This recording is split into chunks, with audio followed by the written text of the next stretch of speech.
Goodbye TV5, Hello All TV. Sa pagpasok ng 2026, mas umiinit ang usap-usapan na posibleng lumipat na ang karamihan ng kapamilya show sa All TV matapos ang nalalapit na pagtatapos ng partnership ng ABS-CBN at TV5.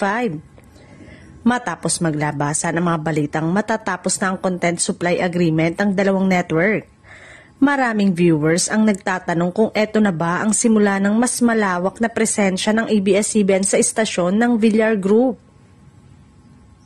Matatandaang noong nakaraang taon, pumirma na ang ABS-CBN at All TV ng isang partnership para maipalabas ang TV Patrol at iba pang piling kapamilya teleseryes sa kanilang network.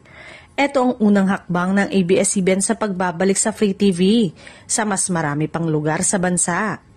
Kaya ngayon, sa gitna ng pag-alis nila mula sa TV5, maraming viewers ang naniniwalang pwedeng palawakin ng All TV ang pag-ere ng mga kapamilya content mula sa classics hanggang sa mga bagong palabas. Kung sakaling matuloy ang paglipat, malaking pagbabago ito hindi lang para sa ABS-CBN, kundi pati para sa All TV na ilang taon na ring nagtatangkang magpalakas ng programming. Ang pagpasok ng fresh kapamilya shows ay maaaring magbigay ng panibagong audience boost sa All TV.